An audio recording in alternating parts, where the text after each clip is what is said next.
Okay, good evening, everyone. Welcome to the last webinar in our succession planning for Woodland Owners series. I'm Liz Jackson. I'm Executive Director of the Indiana Forestry and Woodland Owners Association and a Forestry Extension Specialist at Purdue University. We're glad you're able to join us tonight. You guys are really hardcore. It's such a beautiful evening, and yet you're here with us, so that's a great thing, and we appreciate you joining. I'd like to thank the Purdue succession planning team who volunteered their time to put their program together for us. Tonight, we have someone with us from outside the Purdue team, but he's partnered with them on past national programs.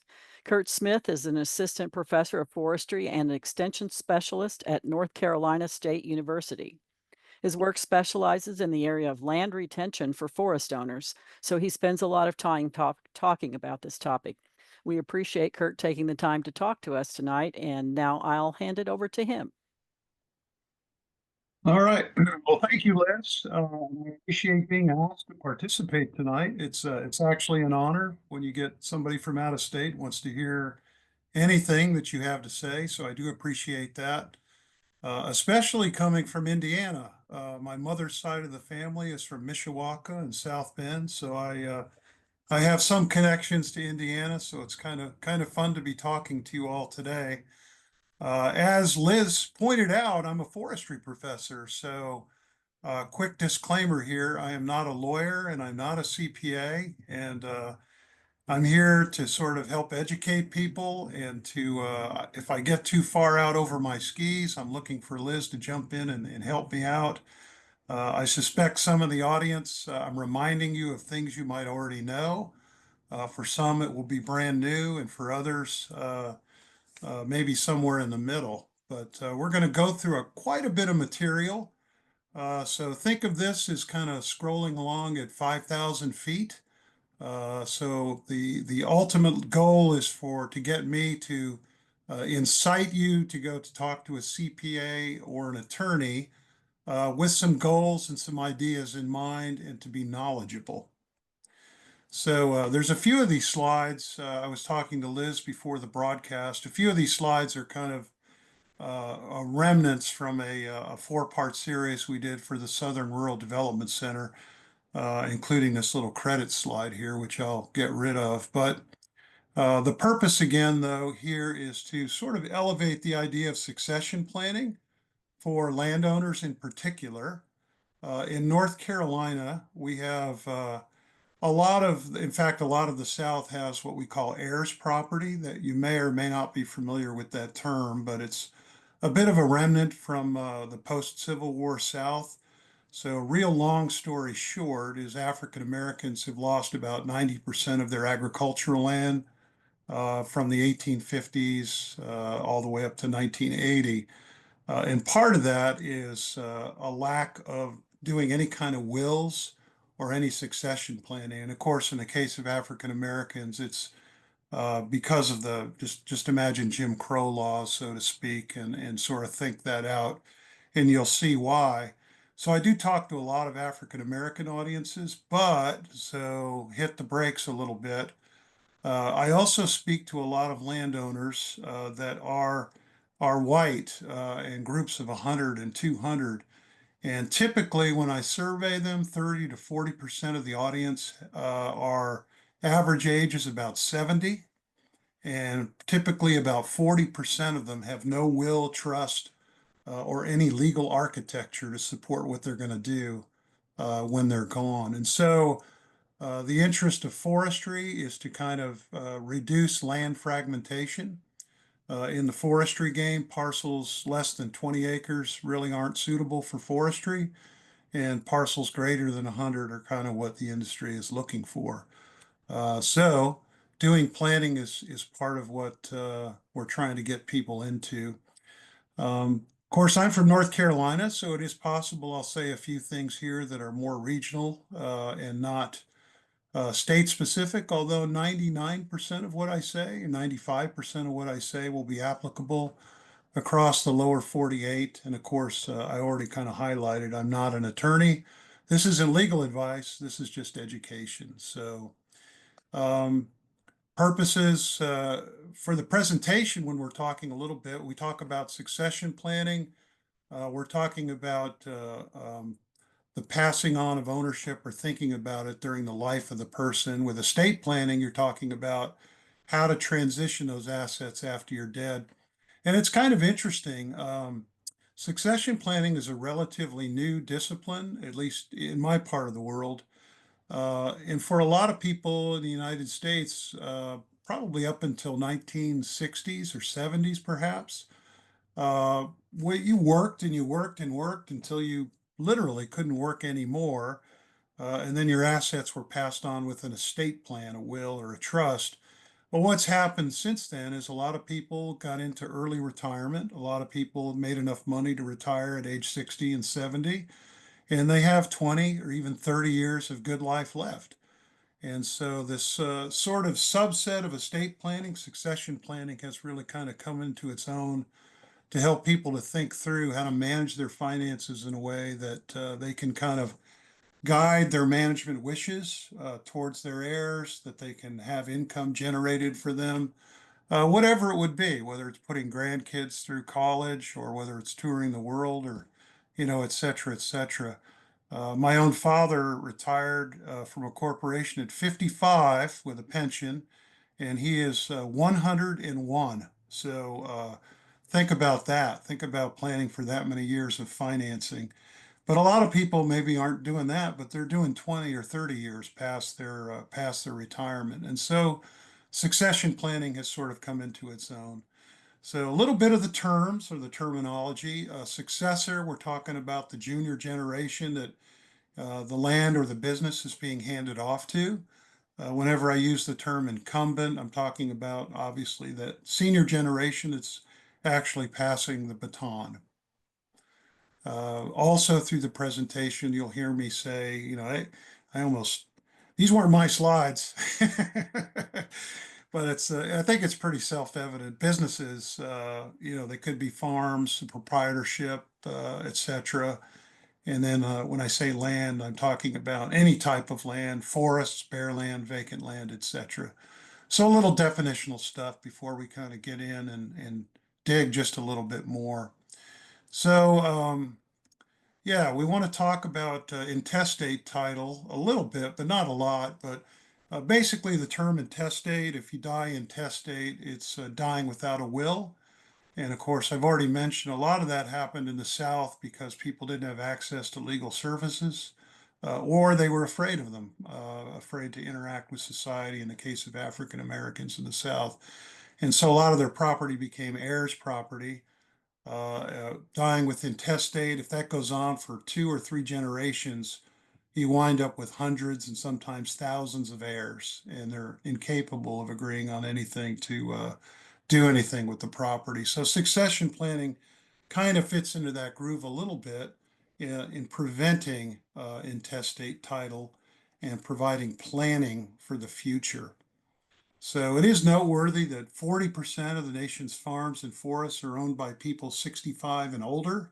In my state, I would say older. And a lot of this is going to change ownership by 2040. So hopefully through wills and where there's not wills, and it goes to the court through being probated, being decided by the court. So this is a great vulnerability to agriculture generally, forestry specifically, in sort of elevating land fragmentation. The average size parcel in North Carolina now is down to an average of 30 acres, which is alarmingly small. You could imagine one more generation of that, we may have parcels on an average of 8, 7, 6 acres. So we're on the cusps of one of the largest transfer of intergenerational wealth in history.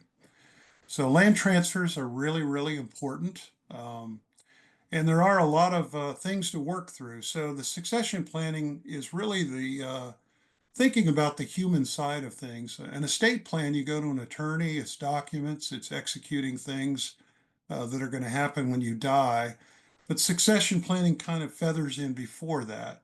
And so it involves things like deciding, well, who in my family really wants to take over the farm? Who doesn't? Who's capable of doing it? Who's not capable? Who shares my goals and vision for the property?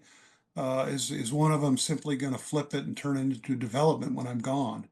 Do I have siblings that don't get along and I'm going to hand the property to people that are already sort of discordant? So succession planning sort of gets you to start thinking about those things and trying to get in a transfer of land and wealth and assets to the next generation in a way that's good and healthy. And a side note, I talk about a lot of this stuff in terms of money, in terms of assets. But candidly, having worked with hundreds of families, this gets down to families that have gone for generations of loving each other and respecting each other. When it comes to dying intestate without a will and land and wealth gets mixed into it, I see scores of families that disintegrate, never speak again, and wind up in court. And if you don't want to do it for the love of money or the love of wealth, just do it for the love of family, is what I tell people. So I've hit on a lot of this stuff, and I think some of this you've probably got a sense of, but the lack of succession planning and estate planning has led to a past creating, at least in the South, a lot of heirs property. Even to this day, 2 to 4% of our property in the South is held as heirs property, essentially dead capital.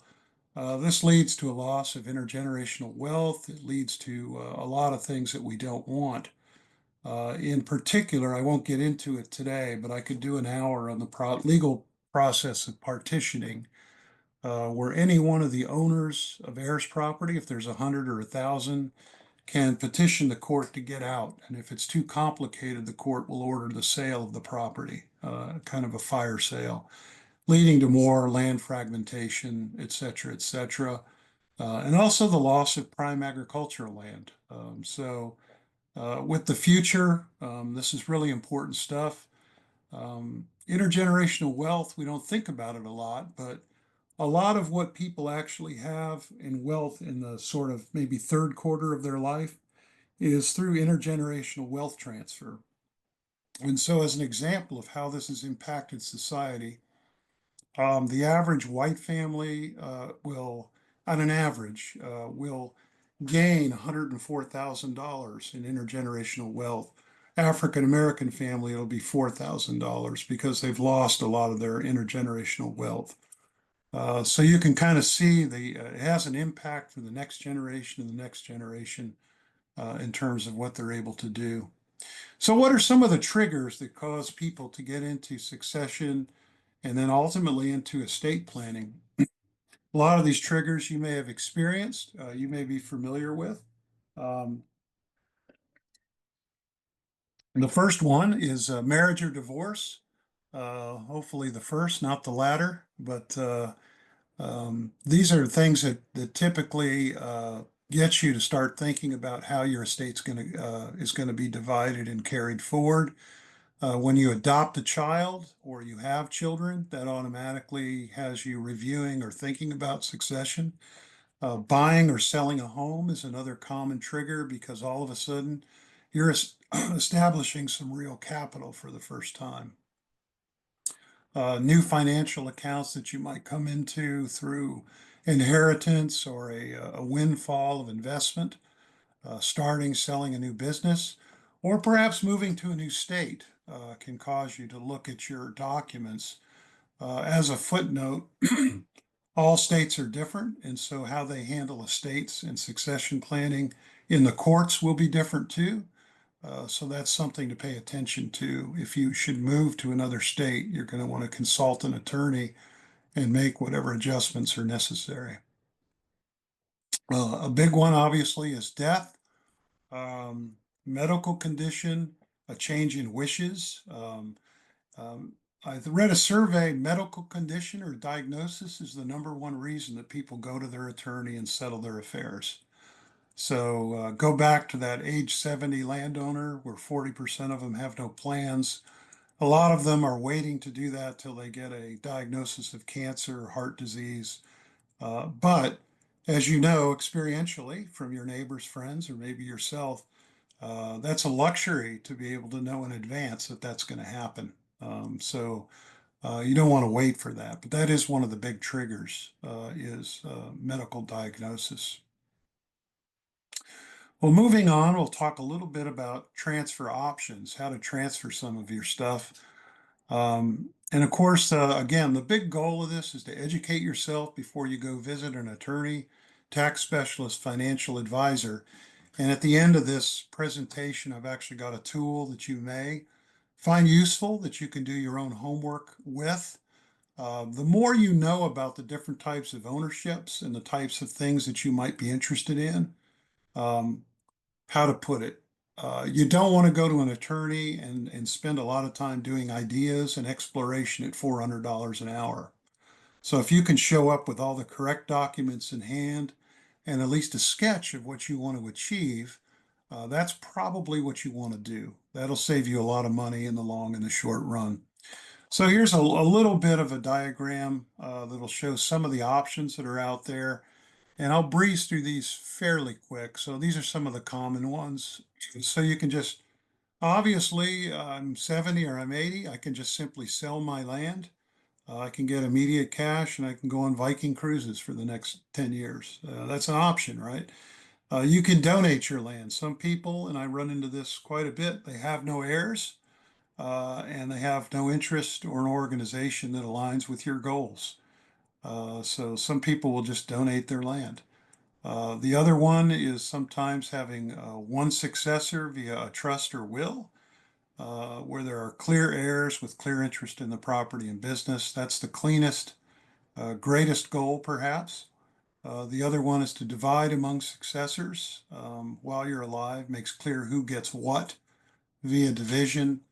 And then the other thing you probably don't want to do, but it is definitely an option, is leaving your land undivided to all successors via will or trust while alive. So that requires really a lot of cooperation and often can lead to family disputes.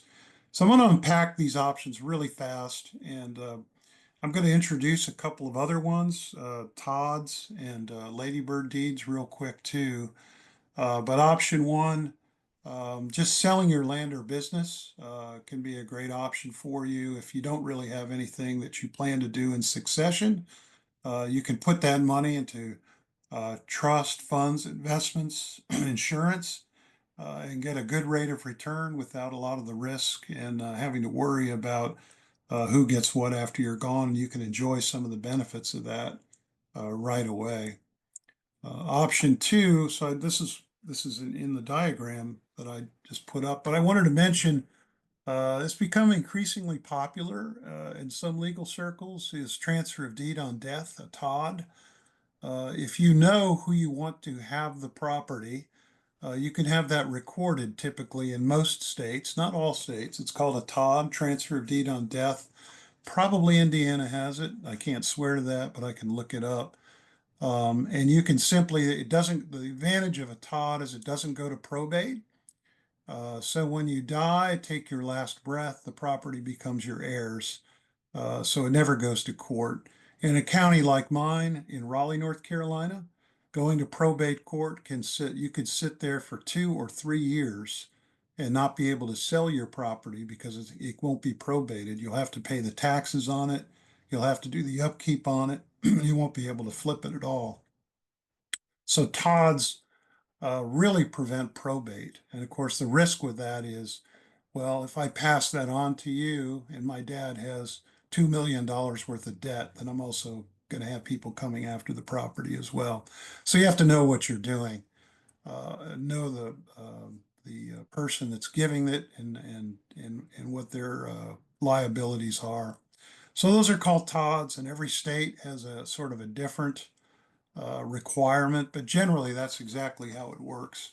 When you die, your property interest just passes to the peers, uh, to your inheritors automatically as you take your last breath. There's a list of states.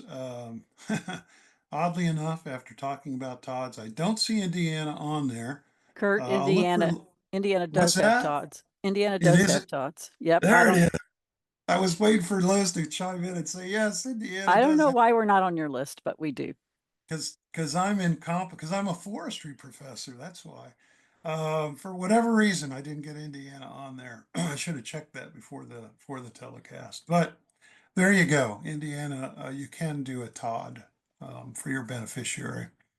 So again, the risks are the deed.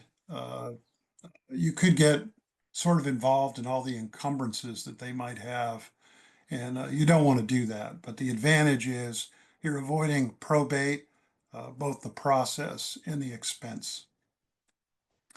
And the other one that is like I describe it as magic dust. You know, it's just the best of all worlds.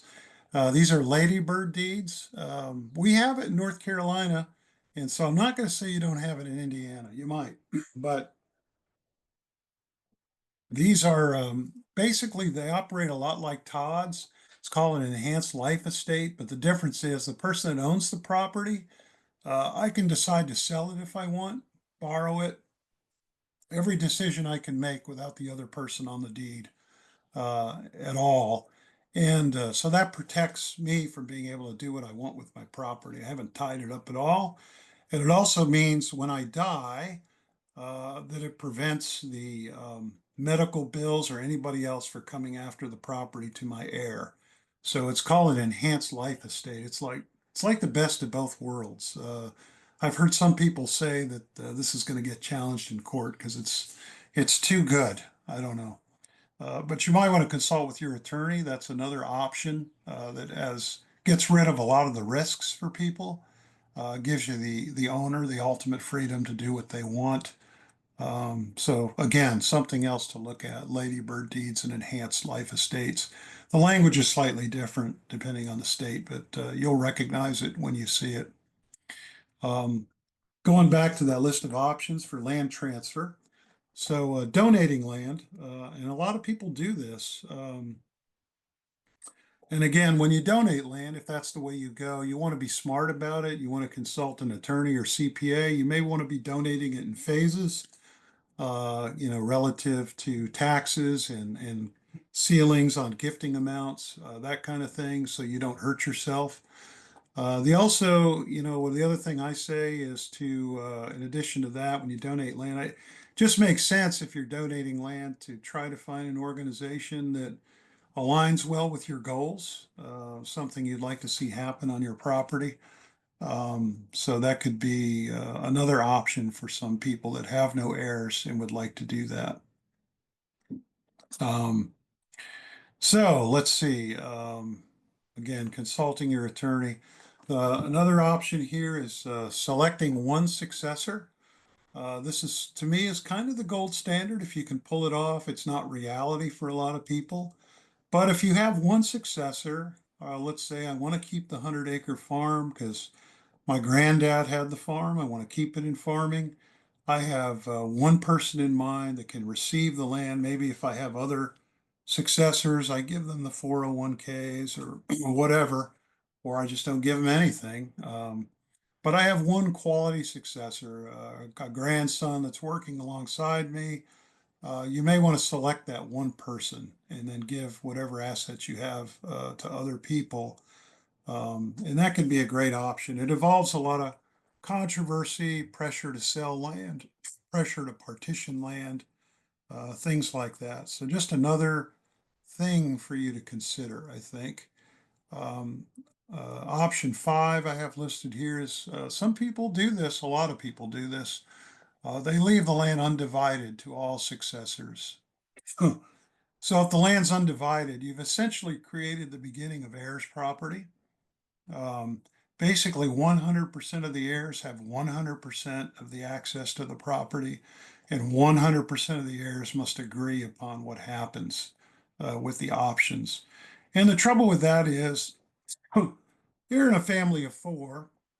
When you have four kids and one of the four siblings dies, now there's 8 heirs. Those the four kids become heirs of the same combination. And so it's problematic.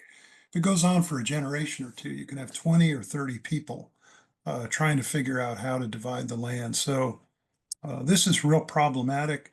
Uh, Typically discourage people from doing this, but it does happen.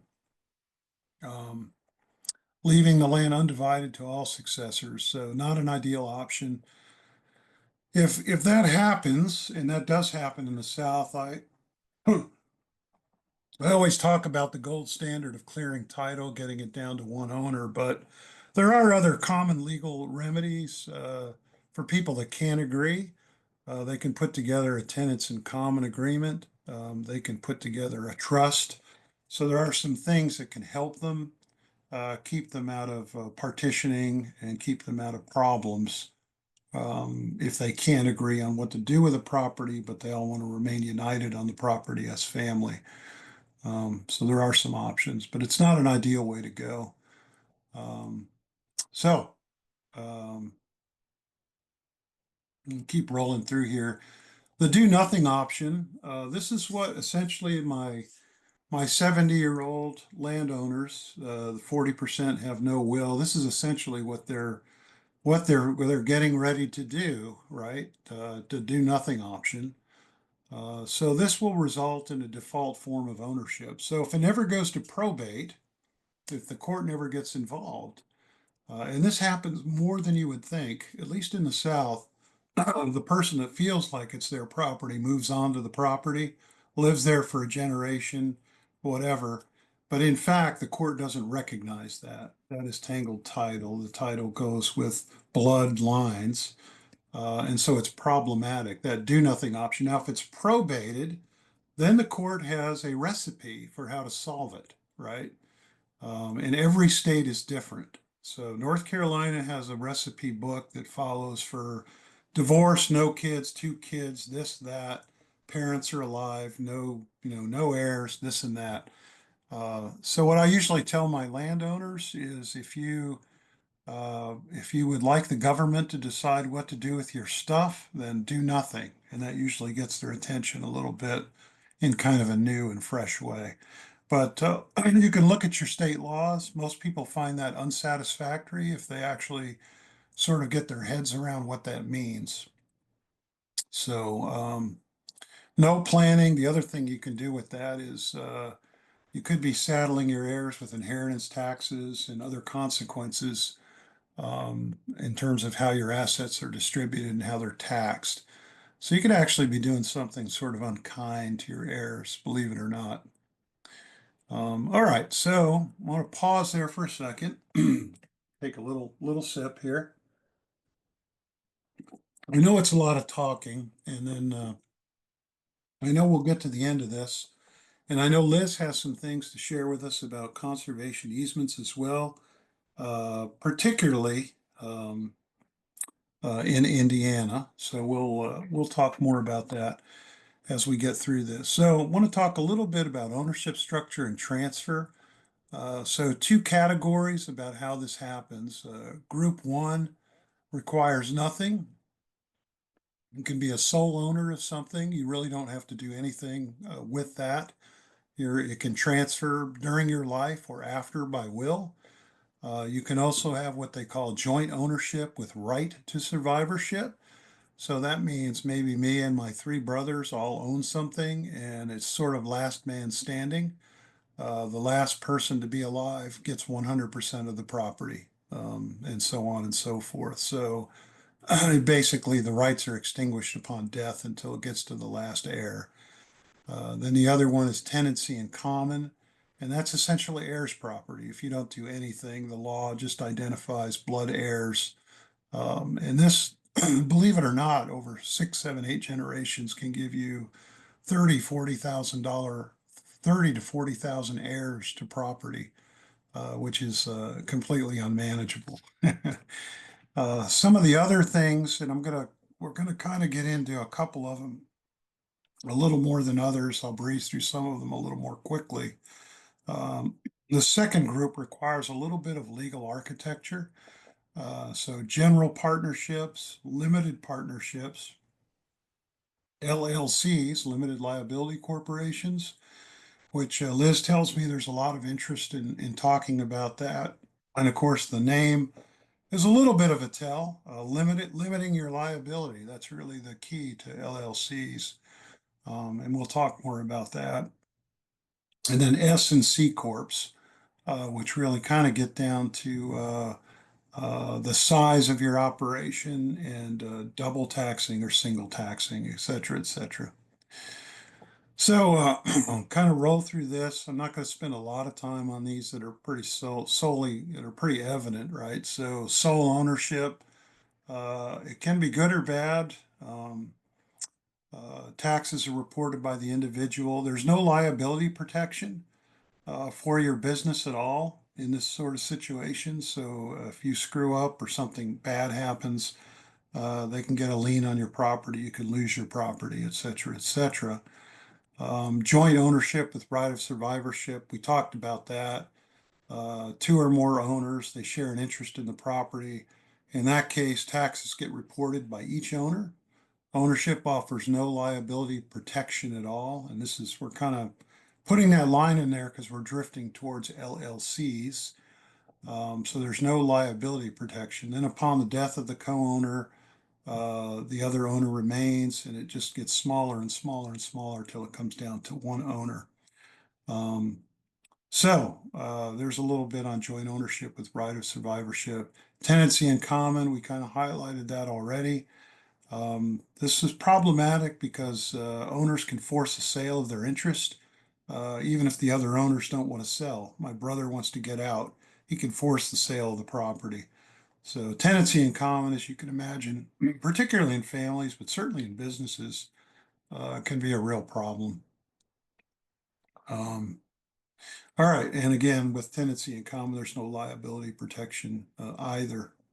So moving a little bit to the ones that require just a tad of legal architecture.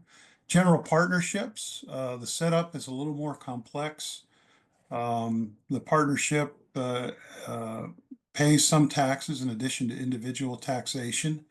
So that's sometimes not to everybody's liking. Partnership may terminate at death, bankruptcy, or one partner might want to get out. So lots of times there's a buy-sell agreement that's kind of written into the partnership if one person decides they want to get out. So no formal agreements are necessarily legally required, although it's highly advisable to do a partnership agreement, as having an agreement is advisable because it identifies the provisions for selling the partnership interests, which is very important. And those interests ultimately will go through probate and get decided by the court. So having a document is something you want to bring with you. Limited partnership is another option. Only differs from a general partnership in that it offers some limited liability for some of the partners that aren't closely involved in the management of the property. So there's a little bit of liability protection in a limited partnership. So that can be a tool as well. So again, stepping back for a second and offering a quick comment. All these things are intended to give you an aerial view of some of the options that are out there. If some of those sound like, oh, he's describing one of my interests, then this is what you want to read up more on. This is what you want to go to your attorney and talk about. So, limited partnerships also are going to have some variation depending on the state that you're in. And the business can end with the death of a general partner, et cetera, et cetera. Taxes are filed just like a general partnership, no real difference. So LLCs, this is what Liz tells me that a lot of people are interested in. So it really essentially creates this entity that's separate from the individual, is what an LLC does. So you can read all the verbiage up there. So a nice way to talk about it. They're pretty inexpensive. In my state, you can file and set up an LLC for about $200, and then you have a reporting requirement in our state to the Secretary of State once a year, paragraph, very simple. But what it really does is, as the title confers, it limits liability. So what a lot of people will do with their business, building, capital, machinery, they'll put it all in an LLC, so that if I run out and incur a lot of debt or I hit somebody or I get sued for $1 million, they can come after me, but the LLC is not me. It's a different entity. It's like a separate human being. So you can't sue me for my farm, building, that kind of stuff. So a lot of people like this option. It gives them that liability protection if somebody comes for them in a legal suit. So they're pretty nice. There are some generally, I think there are, as I have described. They do vary by state, and the reporting requirements are different slightly state by state as well.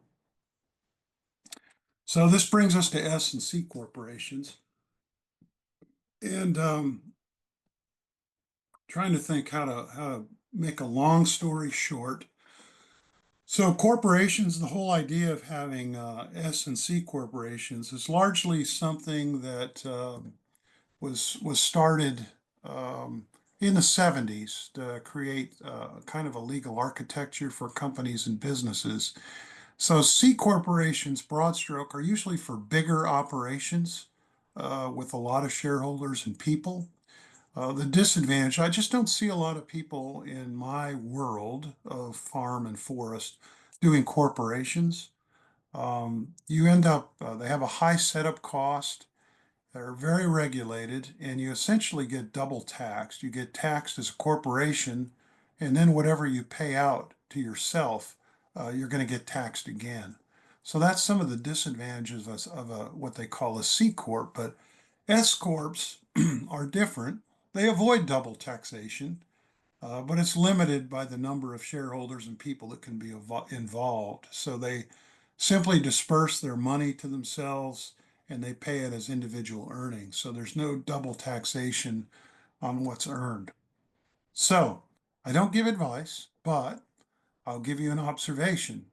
I have seen a lot of people combine um, LLCs to have protection and separate out things like building bricks and mortar types of things and put it in an LLC, a separate entity, and then to run their business because you really can't recover anything in a court case. Like if you're being sued from the actual business, there's nothing there to recover, right? So they actually run their business as an S Corp, but they have all their bricks and mortars separated out in an LLC. That's a real common combination that I see in small businesses, farms, and forests. So that might be a combination your attorney likely would not be unfamiliar with, something that you could talk to them about as well. Trusts are another form of ownership that are unbelievably flexible, can be used to transfer um, um, all your things. How to talk about trusts? Trusts are legal entities in which you separate ownership from legal ownership from beneficial ownership. And so this creates the person that owns property to be able to do all kinds of interesting things. So trust can be a powerful tool. I'm trying to give a good example. The classic example that attorneys use is I have a son that is a drug addict or a son that is disabled. So I can't give him the money. He won't know what to do with it or he'll misuse it. So I put it in a trust. I separate the actual ownership from beneficial ownership. And I have a trustee that disperses those assets in a way that's thoughtful and smart or as per my wishes. So trust can be a really valuable tool in the transfer of your wealth and your business as well. Extremely flexible. Um, they can be constructed so many different ways. You can have a lot of discretionary power as the owner. You can have practically none and take it out of your hands. You can develop it a lot of different ways. I had one landowner who was a grandfather who had substantial income from his property. And what he elected to do is have a trust and all the income from his land, everything went into this trust and all of his heirs, all of his great grandkids, everybody in blood lineage could borrow money for zero interest. And they'd have to repay the trust for any college education that they wanted. And I thought that was brilliant. It sort of preserved the assets of the trust and he was able to do good, presumably for many generations to come. So you can do just really unbelievably flexible things with a trust. They're a little more expensive. I mean, I think depend on the complexity of the trust. A will can be $400 or $500 to do. A trust could be $1,500 to $5,000, depending on all the wishes and things that you want it to do. They're highly flexible. You can have a trust that is a living trust, or you can have them that become effective when you die, testamentary trusts. So, as if it wasn't already confusing enough and flexible enough, you can have them while you're alive, or you can have them trigger after you're dead.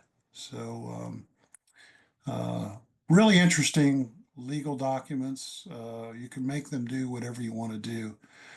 They can also be revocable or irrevocable. So you can set them up to where you might preserve the power of you to change it, or you can set it up to where it's irrevocable. I set this thing in motion and I'm stepping away, and this is how it's going to happen. So as you can see from the prior three conditions that I pointed out, trusts can do just about anything you want them to do.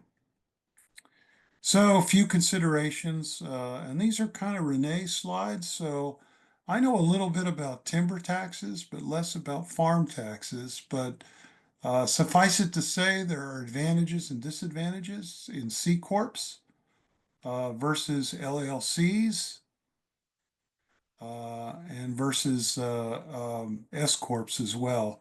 So they all have sort of pluses and minuses. There's really no right. There really is no wrong. It depends on your goals. It depends on what you want to accomplish. So I'll kind of go through that. Other tools just to talk about. Maybe you're retired and you want to retain some control over your land, but you want to get income from it. Leasing your land might be an option. So a lot of people in the South that own land actually don't farm land. They lease their land to people that farm it. But this can also be a tool if you're one that wants to train the next generation, your grandson. Maybe you lease the land to him for $1 an acre, and he begins to learn what he needs to do when the time comes to transfer ownership to the next generation. So leasing might be a really nice tool for somebody in that respect as well. Other tools are conservation easements, and I'll look for Liz to chime in whenever she wants. In my neck of the woods, so to speak, conservation easements are basically giving up, in most cases, it's giving up development rights to your property. And so if you can find a good way to think about easements, if you have a willing seller and a willing buyer, you can have an easement on just about anything. But predominantly with land trusts and land conservation, you're selling conservation development rights. So, usually for anywhere from 40 to 60 cents on the dollar, you say, my 100 acres, I'll never develop it. You can still sell it, it can still move forward, but it moves as a whole. It can't ever be subdivided or developed. There's exceptions of that. You can have building envelopes. It's kind of like trusts in a way. You can sort of design them 50 different ways.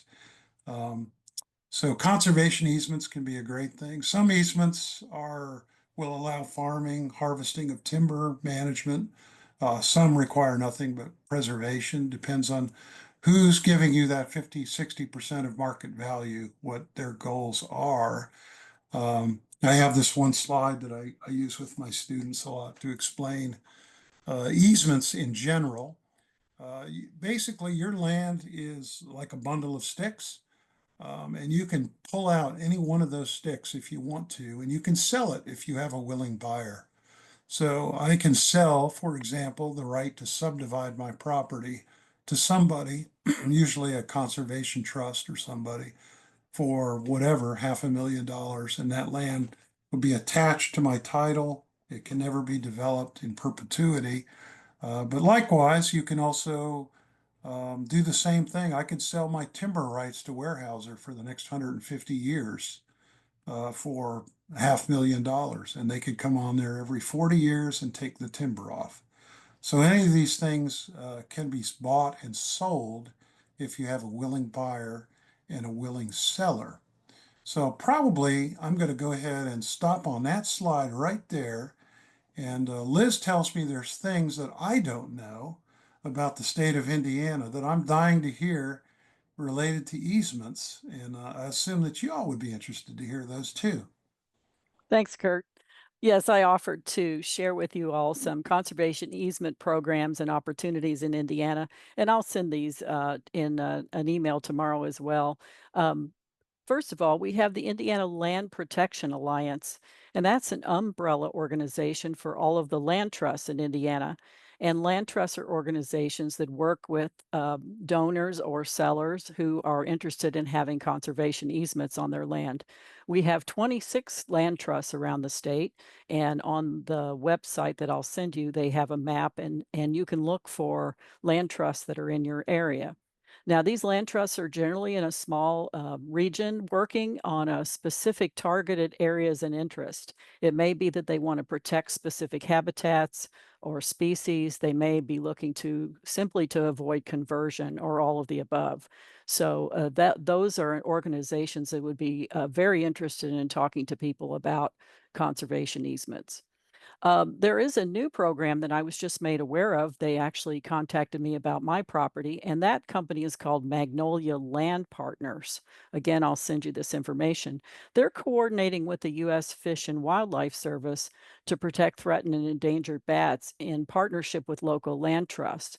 So if you have over 45 acres and larger is preferred, and especially if you have caves and water features in big bat habitat areas, they're interested in putting those lands in conservation easements to protect those bats. They don't have very many restrictions, and they said they don't allow large scale tree removal. But other than that, that could be another organization to talk to. And then we also have the Natural Resources Conservation Service programs. You may be familiar with these NRCS programs, but you may not be familiar with their easement programs. They're very nice programs, but they generally have limited funds available, and they use a ranking system to determine who is eligible for these. They have one called agricultural land easements, and that's intended to prevent the conversion of ag lands to non-ag uses, and they have specific restrictions on what they'll accept and what you can do on that land and targeted areas of interest. Yes, are those in perpetuity or are those term? I don't know the details on that. I've got some fact sheets on them, and I haven't looked into them yet, what the Okay. specifics are. I don't personally have ag land, so it wasn't something that I'd study real closely. Second, they have a wetland reserve easements program, and that's intended to restore and protect wetlands in the state. You have to have had a cropping history on the land, but in the future, no ag uses would be allowed. So the idea is to return that to a wetlands and have minimal disturbance on it. There's an extra program in the Kankakee watershed if you live in northern Indiana, where they're doing wetland reserve types of easements in a targeted area and providing additional funding for easements there. And the final program I wanted to tell you about is the one that is really exciting. It's fairly new, and it's called the Sentinel Landscapes Program. That is in southern Indiana, 30 counties across south, central, east, and west, and they're specific to forestry. They're restoring the goal is to restore, protect, and enhance forest land, especially restore oak hickory forest. And they're looking to preserve the natural values of those oak ecosystems, but also prevent development and land use changes. And that So Sentinel, Liz, can I ask you a question? So sure, in North Carolina, the Sentinel Landscapes program is associated with military bases. So the military pays for these easements because they're trying to prevent buffer near the fort so they can do their bombing and training exercises and stuff. Is that the same Sentinel program that you have in it India? We have a lot absolutely of is. military where we are. Yes, it absolutely is. We have several military installations in southern Indiana, and the Sentinel Landscapes program itself is about 3 years old. And just in the last 2 years, they've received an RCPP, which is an influx of funding from the Natural Resources Conservation Service in order to put in forestry easements and ag easements in this same region. The idea being to protect those against development, but specifically for the Department of Defense, it's to protect them from they want to keep it in natural areas so they can continue their defense mission and they don't have development right near the defense structures. Okay. So like I said, I'll send you all more information on these. And if you are interested in the NRCS programs, I will have fact sheets for you. You can see if you qualify under the fact sheet, and then you could contact your county NRCS office. They do accept applications year round. And then they have a ranking system so many months a year. You know how those NRCS programs work. So to wrap up conservation easements, I want to give you a few caveats. They are highly competitive programs. There's limited money available, and there is much interest in these kind of programs, whether you want to donate or sell your easement. And they often have specific targeted areas and ideas in mind. So it's a great program, but you may not qualify unless you have real special significance on your land. The restrictions on your land do impact your land values, and they may impact your property or income taxes, depending on how that easement is set up. You would want to read your contract and understand it. There can be some restrictions on the property. There generally are, and some may allow your full use and management of the property, but others may disallow certain activities. So you'll want to understand what those are. So do your homework. Learn as much as you can about conservation easement holders and the holding organization. Get some references and talk to other people that had conservation easements so you understand what you might be getting into. And finally, as with everything Kurt said today, always consult an attorney and accountant. These are contracts, they have financial impacts on you, and so you want to make sure you totally understand what you're signing up for on an easement. And with that, I will pass it over to Kurt, and if we have questions on it, we can answer those at the end along with his questions. Well, I'll start driving again, and I actually appreciate a chance to rest my voice. Boy, it's harder to talk for an hour than you might think. So here we go.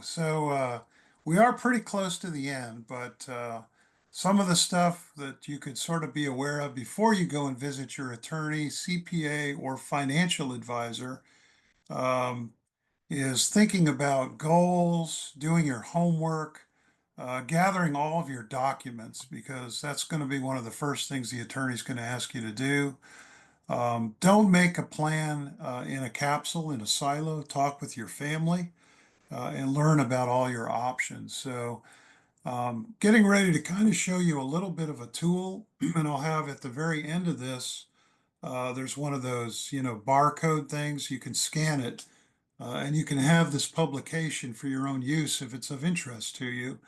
But what it is I put together kind of a handbook of 13 worksheets, and it's designed to give any landowner a starting point to start thinking about a succession plan, and also to help him or her take their estate and take all the important documents, thoughts, and things in one place. So you have it when you go to talk to your attorney or your CPA. So it's kind of a workbook. And I was just going to walk you through a few of them as an example, and then give you a chance to download it if you're interested. But the first one, and this sounds funny, but a lot of people don't realize the value of your assets. And so one of the first worksheets in this group of worksheets is to create an inventory of all your assets, everything from your house to your barns to your tractors to your chainsaws to whatever it would be. A great place to start on that exercise is your local tax assessor's office, because obviously you're being taxed on those things, so they attribute a value to those things. So that's a great place to start. And then the other exercise, and of course, these are all being said as sort of perfect case scenarios, but you really want to take stock and check your inventory and update everything every 5 years, because values change and your assets change. You lose assets and you gain assets as well. So the first worksheet will give you a place to capture all those things. whether it's land or whatever it would be. Buildings, equipment, timber, crops and feed, livestock, all those things. So you'll list out the square footage. Maybe you only own half of it, maybe you share it, the estimated value, all those kinds of things, all in one place for you to use for your attorney, or God forbid, for your heirs to use should you not wake up one day. So listing assets, again, it gets into everything. There's a place in there for tools, jewelry, mutual funds, life insurance, bank accounts, CDs, all that stuff in one spot. The other one is a second worksheet, shows how to locate all your documents. So this is really important, where your deeds, titles, bank statements, insurance policies, and wills are. It's good to put that in a safe if you've got it, but it's definitely good to be able, if your heirs um, should find you one day not breathing, God forbid, but I don't plan to die. Maybe you will. Um, you can find everything in one spot. Even something as sort of mundane as birth certificates upon the death. If some of you have experienced that, I think the last time I was associated with someone in my family that died, I had to produce 14 different copies of birth certificates for different agencies and different people to prove X, Y, and Z. So all of these things should be available to your heirs. They shouldn't have to figure them out or find out 120 days later, oh, he had a lease agreement with John Doe down the road, and I never knew about that. So putting it all in one spot on this worksheet is pretty valuable. I want to show you this other worksheet. I'm not going through all 13, so don't check out on me. But this one sort of helps you think about your property. Landowners where I'm at are typically in it for three reasons. Family legacy is one of them. The other is just making money, investment, and some people are in it for sort of environmental ethic in forestry. They want to do right by the land. So thinking about your property, if it's all an investment to you, maybe that's something you want to liquidate. Maybe that's something you don't care about an heir. If it's all about family heritage, then maybe you want to locate that perfect heir for your property. So this is sort of a worksheet to help you think, create a mental map about how you feel about your property and what you intend to do with it. Here's another one that gets into legal and financial instruments, where you can record these things, et cetera, et cetera. You can see some of the examples here. Legal architecture here, the ownership structure, the operating agreements, buy-sell agreements, all those things are listed out. Um, it seems mundane, it seems kind of crazy, but if you have a lot of assets, this can be a real help to your heirs, or a real help to you if you go to an attorney. There are a lot of tools out there, so mine is just one of many, but it's pretty easy to use. And so if you're interested in it, um, you can look at this QR code and scan it, and it will come to you where you can print it out. My landowners do not like to do things on the computer, so they print them out. But if you're into computers, it's completely downloadable and it's fillable on the computer as well, if you want to do it that way. So if that's something you're interested in, give it a look. You can get it off of the NCSU website. Keeping the Land is the title of the publication. And there's the QR code as well to kind of get you there. So that's what I thought that. Oh, and here's this is a copy of Renee. Uh, I should have edited that slide out. She's my competitor, man. This is another copy of a publication that can help you with intra-family succession as well. So I'll leave that up there for you to look at as well. So with that, I think we're at the point, Liz, where we could entertain questions. Okay. Sorry you're losing your voice tonight. I know what that's like. Yeah, I can't talk long very day, and long. I teach. I Yeah. teach, and I got to teach in the morning again too. Okay. If anybody has any questions, feel free to put them in the chat. I am seeing some questions right now, so I'll thank Kurt for his presentation. This information was quite a bit more technical than what we've had in the prior weeks, talking about families and communications. Those topics are just as important, but I appreciate Kurt clearing up and making this stuff make a little bit of sense for us. And so I will, if you're ready, I will go ahead and do a couple. Um, Someone asked, are joint tenants in common the same as a Todd deed? Does it pass on to the other survivors? Um, so those are two different things completely. Tenants in common, if I'm understanding what you just told me, Liz, that's 100% of the heirs hold 100% of the property in common. It's an undivided interest. So that's what a tenant in common agreement is, or the way it's arranged typically if there is no will and you die intestate. So I might have six siblings. I don't own 1/6 of the property. I own 100% of the property, as do all five of my other brothers and sisters. So it's very complicated. It's an undivided interest. Todd is really something to avoid probate, transfer of deed on death. So what it would mean is if I were going to pick out one of my kids, I would put them on the title, record it at the courthouse that they're on the deed, and they assume the full ownership of the property 100% upon my death. So it's slightly different in purpose and in execution, if that, I hope that doesn't muddy the waters. So, I mean, a lot of this stuff I can't, you really will have to do a little digging on your own, but hopefully that I've distinguished the two well enough for you to understand. Thanks. What provisions can be made if donating the land to prevent its sale and maintain it as undeveloped land? Now, I Yeah, believe, you can, that's probably a Liz question, I'm guessing. well, I So, was going to say, Linda actually put this in before the conservation easement okay, discussion. So perhaps the conservation easement discussion was what sufficed for that. okay, yeah, yeah, yeah.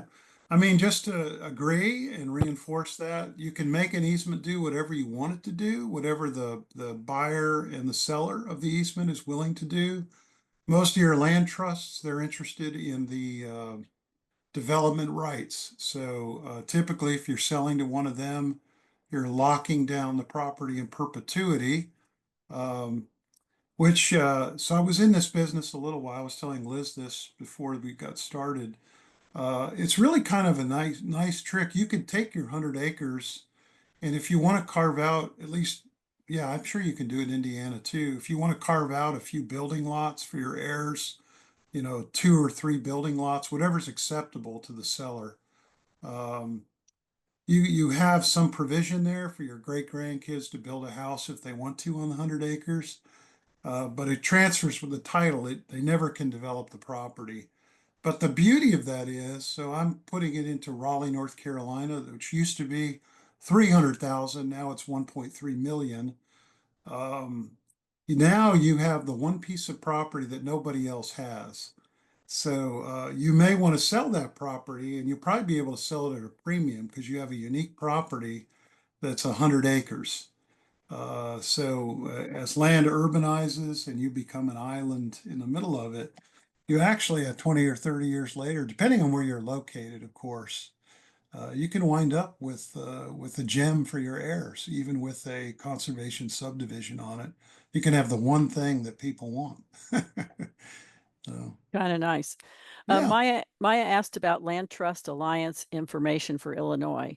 Maya, on that, I would suggest that you could Google Illinois Land Trust and get that. The other way is the Land Trust Alliance is actually the name of the National Organization of Land Trusts.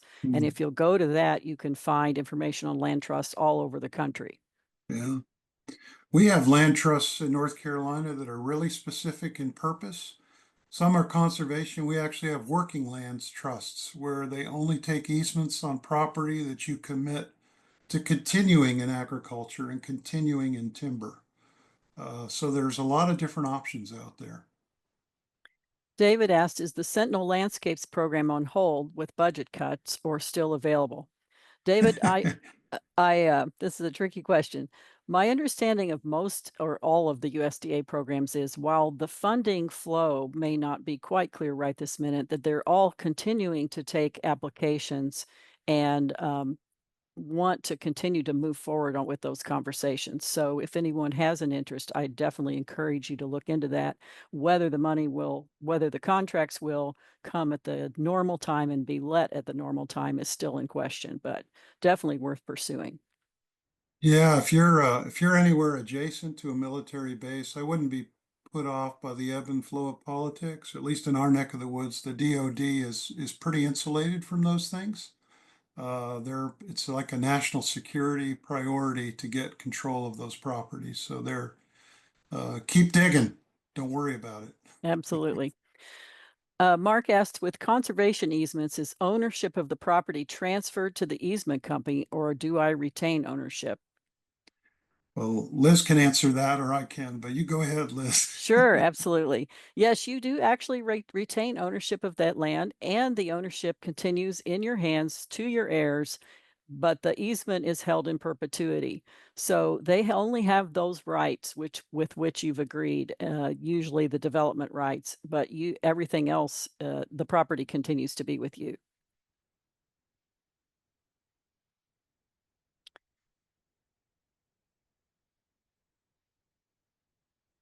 Any other questions for us?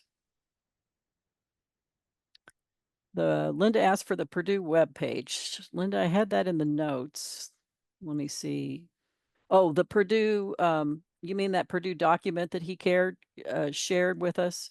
Let me see, I could Where back up. can you go back? Is that it right there? Right there.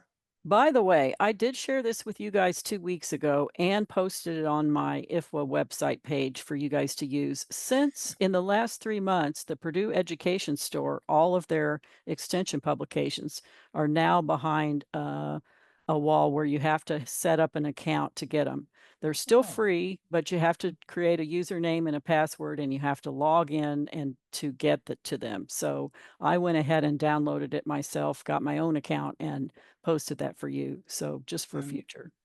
and Linda, as great as the Purdue website is, this is also an option. NC State's publication as Yeah, well. no doubt, no doubt. It's a great publication as well. Oh, And I also shared West Virginia's as well because their Generation Next program is really great. So yeah, there's some great ones. I think you mean Virginia, Gen I do. Next. Yeah, Virginia and Oregon has one called Ties to the Land that's good. Wisconsin has a really good one. So if you're familiar with extension, we borrow and steal from each other, and there's a lot of good publications out there.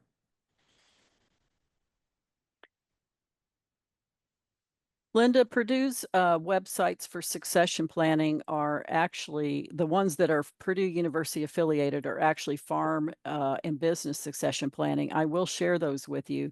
They don't have anything on forestry, so I have put those on the Indiana Forestry and Woodland Owners site so that you do have access to those forestry specific, including all the documents we've talked about in these 4 weeks. Any other questions for Kurt? If You must have done a great job. if if Congratulations. if not, I'll take this as I really appreciate being asked to Indiana from North Carolina. It really is an honor, so I thank you for that. And I'll bow out so I can get ready to go teach tomorrow. Okay, well, I really want to thank you again for your time. Did an amazing job, and we always appreciate your people's willingness to step in and volunteer your time. So, thank you all for coming and for putting up with us for these 4 weeks. I will be sending an email with the information that he's talked about, and continue to work on closed captioning those videos so that we can get those to you. I know everybody wants to share those with your family. And I All hope you right. all have a good evening. Thank you. Good night, Indiana. Good night.